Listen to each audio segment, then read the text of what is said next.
The movie sort of centers around two very specific times: 8th grade, which is horrible and scary and sad and weird and funny, and right now, which is very horrible and very sad and very weird and kind of funny, but not really funny.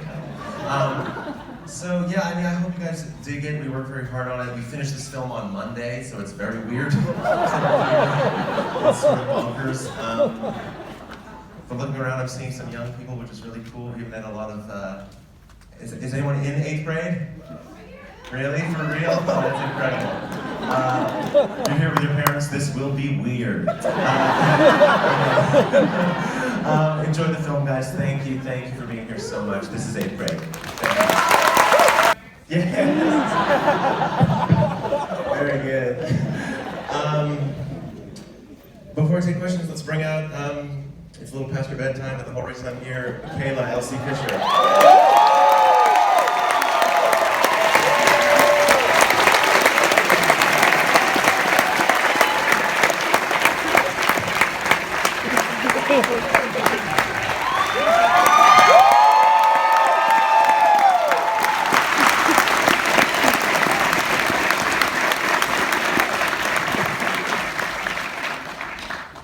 Yeah, so I guess self-moderation, so if anyone has a question or something, we can go for it. Yes? I know that you wrote a script a couple years ago, and it felt like this was a really similar story, or it had very similar themes, so I'm wondering if this evolved from that script. It didn't. I had written a script about high school that was, but yeah, that one was a little older and a little more dated. This is, yeah, that was a separate story. This one's, I think, better, so I won't be making it up. Yeah. Yes, sorry. So when watching the film, I was really interested in how you were able to kind of bring out all the anxiety that I had. How did it go into making a scene like that with the music, and how did it go with acting that scene? How was it kind of in that mindset? Well, I can speak to the music. I mean, we were very, very lucky to get Anna Meredith, our composer, who's incredible. She's a Scottish composer, classical composer, and also an electronic musician. I had a very specific vision I wanted for the score, something that was electronic but warm, and because electronic music can tend to be pretty cold and masculine and just dead, and I wanted something that was warm and accessible but also very theatrical and active, something that made her experience larger, not smaller, made what you were seeing more visceral and intense. Rather than remembered or twee. And I thought I wrote a bunch of temp music that was not good just to hold the place because I couldn't find anybody that fit the bill, and then I found Anna, and it was just, it was like I conjured her with my thoughts or something, and she really is like capital G genius. So yeah, and I wanted foreground music, not background music. But how was acting? It was cool. Yeah. No, but with the anxiousness of the scenes, I think that comes kind of naturally from the situations that were created. Because I am a naturally anxious person, so it just... Here. Yes? So I know that maybe you had some struggles in school and you were a person who made a lot of content kind of early on. Was this also kind of your story? I mean, yes, the movie is incredibly personal to me. It is not really personal in the way I was when I was that age. I relate much more to Kayla and to Elsie, I think, now than I did at that age. I wrote this story because, I was 24 and sort of coming to grips with my own anxiety and realizing that I had it, and I wanted to write about the internet and the way I was feeling, and sort of stumbled on her and found that I could say everything I wanted and more through her. So it is very personal, just not literally personal. It's not circumstantially personal. I was having a panic attack in a green room before going out on stage instead of in the bathroom before going to a pool party, but the feelings are the same, And there's obviously a pretty awful sort of sexist narrative in art that only, stories about male comedians sadly wandering around New York City can be about the human condition, But truly, why can't, a 13-year-old girl be the way to explore the current moment, This isn't a story about my daughter or my younger sister. It's about me and how I feel and how she feels. So my relationship with her was very eye level. I didn't want to see it as a story of my past or something. Yes, I'm just wondering where, either in the writing process or in the shooting of the film, did the character of Kayla come to life for you? Well, I mean, it came to life through Elsie for sure. It was like a truly like Dr. Frankenstein moment in the audition when she read. It was alive for like the first time, truly. But yeah, I mean, I remember writing it for her. It's not true because I wrote it 2 years before I met her, but yeah, that is all I would describe with Elsie. It was so alive so immediately. I mean, she has such an incredible ability to translate all the sort of chaos of what it means to just be into a scene. You know, I'd meet tons of kids that I'd meet them and a million things were going on in their face and in their voice, and then they'd snap into a scene and they'd play nervous like this and excited like that, you know, and she's able to actually maintain the weird, subtle, 12 things going on in your face and in a voice at the same time. So that's all her, it being alive or not. Yeah, so, yes, in the blue, yeah.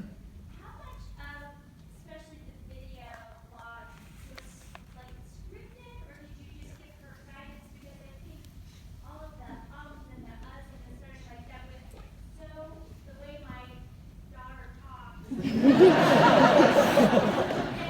to memorize that with all of the likes, whatever does. Yeah. It was closer than it appears. I don't say that on behalf of the script. I say that on behalf of her performance. Truly, her performance was incredibly reliable and technical the whole time. It was not.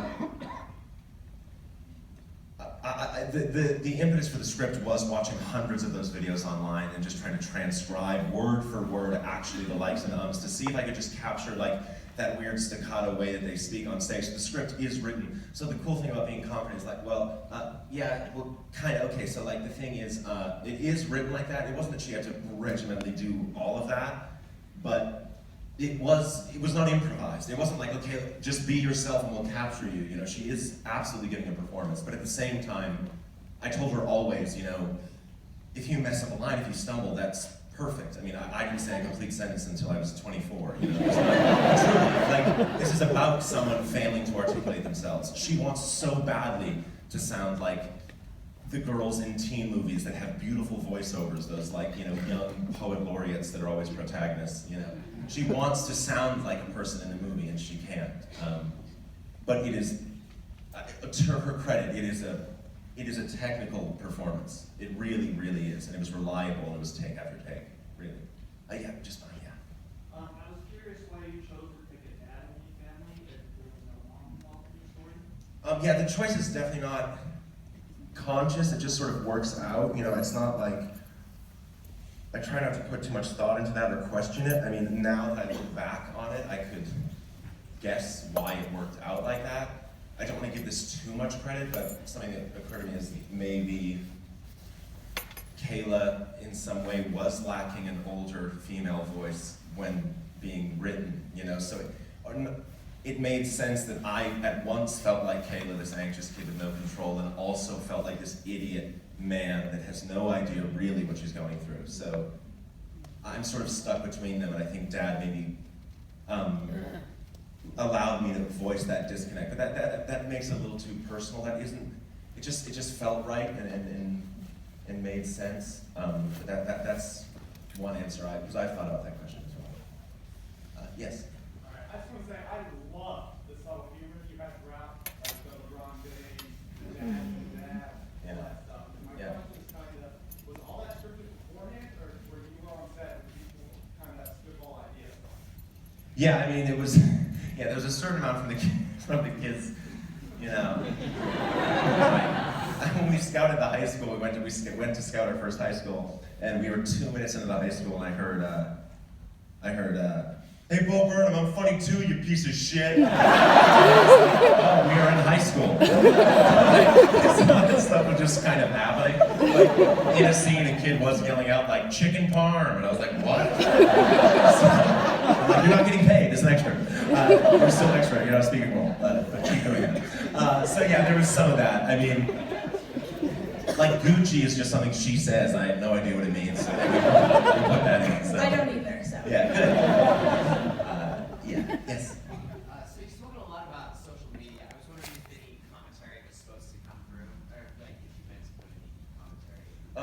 No commentary. I think that I'm sort of nauseated by people that speak with authority on the internet, and people that do, to me, seem to know absolutely nothing about the internet. In 20 years, when she becomes a social scientist and wants to write an essay on it, I'll be happy to read that. But until then, I just feel like we are in the moment of gathering data and taking inventory and saying how it feels. I do not know what the internet is, or what it means, or what its implications are. I know how it feels to be on it, which is unsettling, and you don't really have any common ground to stand on, and you can hydrate yourself with it, you can drown with it. This was much more about the questions I have more than the answers I have. It's not me as an adult going, okay, I figured out the internet, kid, and this is what you should do, put down your phone. Or, no, it's like, I don't know, this thing gives me a really anxious pit in my stomach, and it disconnects me from myself and makes me objectify myself and makes me hover over myself, watching myself live my life and watching other people watch me live my life. And it's insane. So it's more me turning to her and going, do you know? And her going, no, and then us shrugging, and that's the movie. Truly, but really, I just don't, anyone that speaks with authority on the current, I don't know, state of the world or culture is a fucking, what is happening? What is happening? So, I don't know. That's my answer, yeah. What do you think, Deanna? What do you think about the internet? It's weird. Yeah. She I says don't it know. more I don't know. coherently. It's its own thing.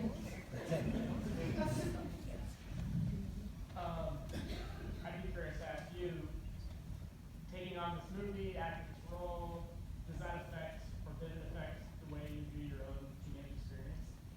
Oh, yeah, for sure, yeah. I think it gave me a little insight that I'm not, totally alone. And that's how I hope other, kids and people my age feel when they watch this. It's like, oh, everyone else feels nervous too. Yay! No, and I think that kind of helped me develop as a person. And we started filming this a week after, I literally just graduated the 8th grade after, whatever. Timeline fits up very nicely. Yeah, no, it was, Yeah. she graduated 8th grade, a week later we started filming, a week after we stopped filming, she went to freshman year. Yeah. So. And she didn't get into the school play. I mean, Mr. Donia of Thousand Oaks High School is a piece of shit.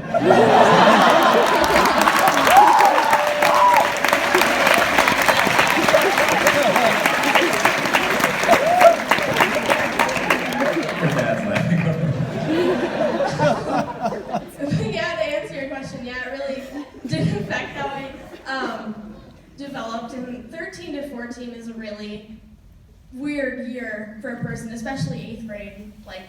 Really, really weird time because you're still a kid, but you're trying not to be in high school. So yeah, yes.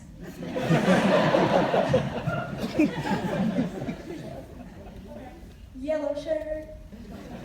Or brownish, I don't know. Question for Bo, thank you. So I've been following your work for a while. I've watched pretty much all of your stuff, and you're a performer at heart, and I love that. Just curious, what is next after your first movie? It's fantastic, by the way. What's next? We finished this on Monday. Next question. I don't know. I enjoyed this way more than performing. Performing I'm not a performer at heart. I feel like I'm maybe a writer at heart, I hope. I loved writing and making the shows. Performing it was always a lot for me and very, anxiety-inducing. I hope I can get back to it and like it again, but this was collaborating with someone and just, I am so tired of my face, so tired of my voice, so tired of having to express what I feel through only myself, and to be able to collaborate, not express it through her, but express it with her is the greatest experience of my creative life by, a factor of 10, for sure. So, yes. So I thoroughly enjoyed the way you wrote the anxiety and stress of being a female at 8th grade, when you have the pressure of being, I need to be liked by boys, I need to be liked by everyone, and also being forced to doing stuff that you don't really necessarily want to do, just to feel like you're liked, that a boy likes you. But how did you get that inspiration as a male? Was it from other females in your life, or was that personal experiences that you dealt with? But I just really wanted to say thank you, because that was I great. appreciate it. That's very kind. I've been in a relationship for 6 years with a writer-director who I respect very much and who's almost inspired me to get into this in the first place and try it. So I had someone, and she was my only eyes for the entire process of writing the script, so I at least had her to trust if I was so off the mark, she'd be called, bullshit on me, but it felt right. I don't know why, it just felt right. I mean, truthfully, I watched hundreds of videos of these kids online. The boys tended to talk about Xbox, the girls tended to talk about their souls, like truly, and it's not to be cruel to the boys, but the girls are just at that age, and it's kind of confirmed by meeting a lot of them over this process. Just run a little bit deeper, and as like an F-list celebrity that was forced into my own head, I think that's almost like the common young girl experience, to be sort of forced in your own head. And I was very aware, though, of my position as a man in charge of the story the entire time, and the solution to that was just to listen and subjugate myself to the truth of what she was going through. Because my disconnect to her is really twofold. I was never a 13-year-old girl, and I was never a 13-year-old right now, and both of those things, I think, lend themselves to very, very specific and different experiences.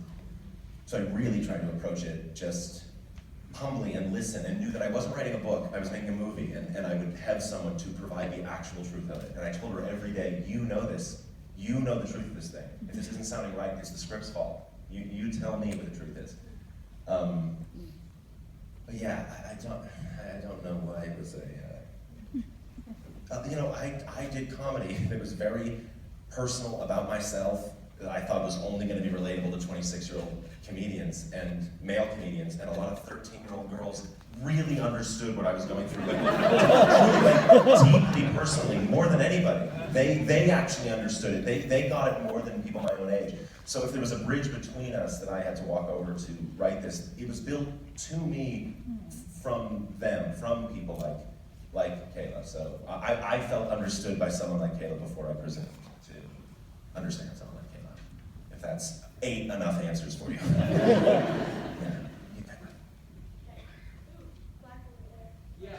You touched upon the casting a bit. I was wondering how you found her, but also the other leads, Aiden, Kennedy, Gabe. Yeah, so I, met every 13-year-old actor in the world, but I was looking at kids online and stumbled on an interview she was giving on some brown carpet event talking about, I don't know what it was, and she was just immediately incredible. I didn't know if she could act, but I was rooting for her before I met her. And she came in and she really, really could act, and then I tested her 4 or 5 times just to make sure, but I never saw anybody more than once, so it was always her. It was just, I actually think it's irresponsible that we greenlit this movie before we found her. I think it's almost incoherent without her. Aiden was just wonderful slab of wood, or whatever he is. He was really great on set. I'd give him notes. I'd be like, all right, dude, on this one, he'd go, what? I'd be like, you're fine.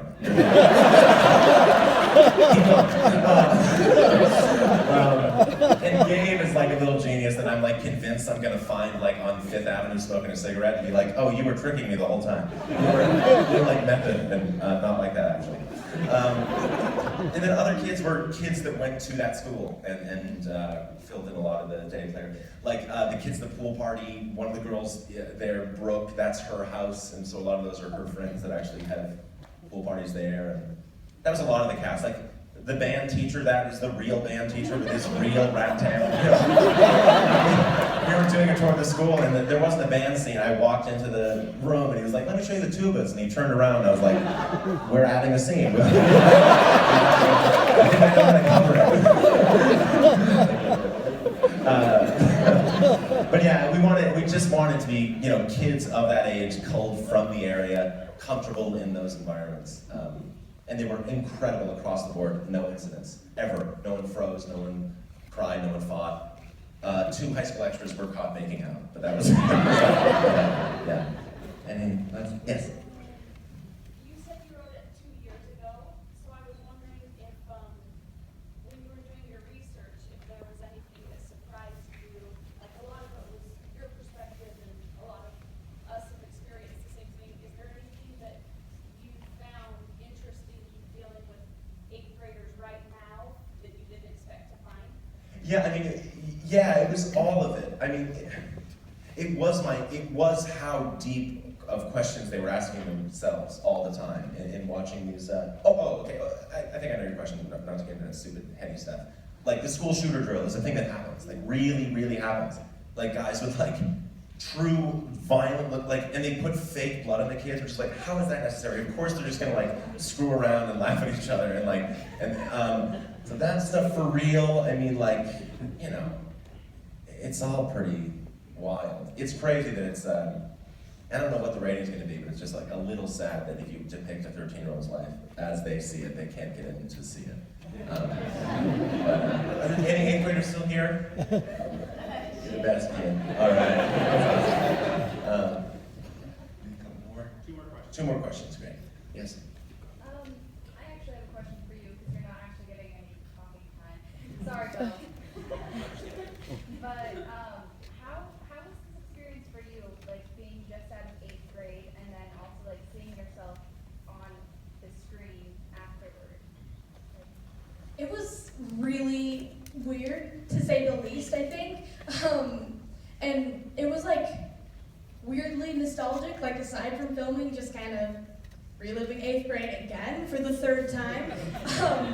No, and it was like, it's a really weird and cool, and I don't know, it's an interesting experience to do that.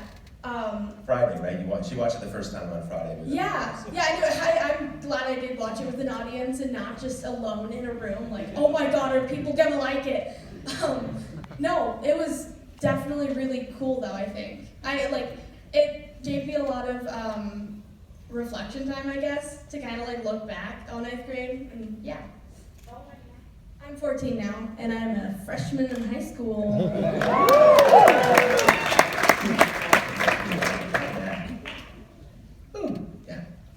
curious for Elsie, what's interesting to you right now going forward, acting like for roles or things like that? What interests you? Ooh, yeah. I mean, I don't know what's interesting.